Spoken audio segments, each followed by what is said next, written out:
My Sweetie Move vous emmène à la rencontre des Global City Makers. Christian Ibouret, bonjour. Bonjour. Alors vous êtes président de Paris Île-de-France Capitale Économique. Vous venez d'organiser ce premier forum Global City Makers. Alors qu'est-ce que c'est un Global City Maker ? Là, ce qu'on voulait, c'était réunir en fait les gens qui fabriquent ces Global Cities. C'est pour ça qu'on appelait ça Global City Makers. Et pourquoi en anglais ? Parce que c'était un séminaire ou un forum international où on voulait se faire rencontrer tous les gens qui ont un savoir-faire dans le domaine de ces Global Cities, de l'évolution, ceux qui fabriquent ces Global Cities. Et donc on a eu des gens de Singapour, on a eu des gens des US, des professeurs, des universitaires, mais on a eu aussi des architectes, on a eu aussi des investisseurs, finalement des gens qui contribuent tous ensemble et de façon coordonnée au développement de ces Global Cities. Donc l'idée c'était de présenter les meilleures pratiques, de voir comment tous ces gens-là collaboraient et travaillaient ensemble aujourd'hui.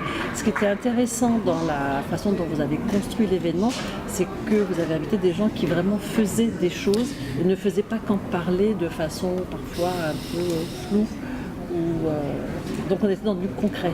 Absolument, on était dans du concret. Et finalement, il y avait deux aspects dans ce forum. Il y avait le in et le off. Le in, c'était les conférences ici. Et puis le off, on a amené nos interlocuteurs étrangers à visiter en fonction de leur centre de compétences ou d'attention, les grands projets de Paris ou Saclay, le système de recherche de Saclay.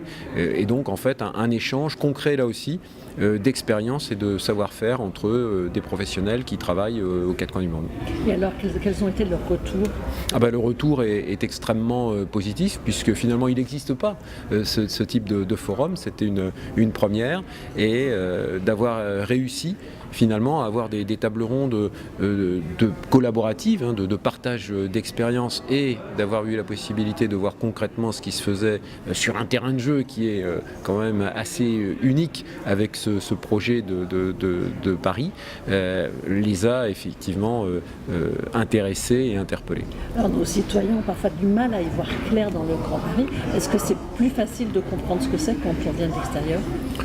Oui, je crois que c'est peut-être plus facile parce que finalement on ne connaît pas la complexité à la fois administrative que l'on vit nous les Français au quotidien. Donc pour eux le Grand Paris, c'est Paris étendu avec des clusters maintenant, avec 200 km de voies qui vont être construites et avec des projets de développement intéressants et d'attractivité de ce Grand Paris. Donc je crois que pour eux c'est finalement plus simple que pour nous. Est-ce que les événements politiques des dernières semaines, les Gilets jaunes qui ont pas mal écorné l'image de la France à l'étranger, est-ce qu'on vous en a parlé aujourd'hui ? Quel est le ressenti ? Non, on n'en a pas parlé curieusement pendant 2 jours.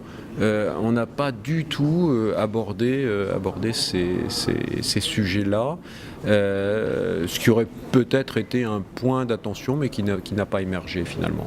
Les enjeux de ce Grand Paris aujourd'hui ? Les enjeux sont immenses. C'est comment arriver finalement à avoir une métropole au niveau mondial et international qui soit performante, qui puisse faire jeu égal avec les plus grandes du monde, New York, Singapour, Sydney peut-être, Londres bien entendu, pour pouvoir attirer le maximum de talents, développer l'activité économique. Qui dit développement d'activité économique dit aussi développement de l'activité sociale, protéger l'environnement, faire de Paris, du Grand Paris, un pôle attractif sur tous les plans, social, économique, environnemental, et c'est ça l'enjeu. Alors quel est l'agenda pour l'année prochaine, le prochain forum ? Alors l'année prochaine, on va tirer d'abord, puisque c'était le premier, on va tirer les conclusions et voir comment les différents participants, soit dans les tables rondes, soit ceux qui sont venus ici à la Chambre de commerce et d'industrie pendant 2 jours, comment ils ont ressenti, comment ils ont évalué finalement les différentes tables rondes. Et puis à partir de là, on bâtira un programme. L'ambition, c'est d'en faire un rendez-vous annuel. On verra si on est en mesure de le faire, mais je crois que c'est une nécessité limité et on voit bien les enjeux sont tels que l'on ne peut plus se permettre de raisonner chacun dans son coin. On a besoin de cet échange, on a besoin de cet échange de meilleures pratiques, on a besoin de se confronter à la réalité. Les solutions à Paris ne seront pas les solutions pour Singapour, ne seront pas les solutions pour New York, mais d'en parler ensemble fait progresser, créer de l'innovation, créer aussi peut-être de l'émulation, et c'est ça qui est important. Merci beaucoup, Christian Nigourel. Merci.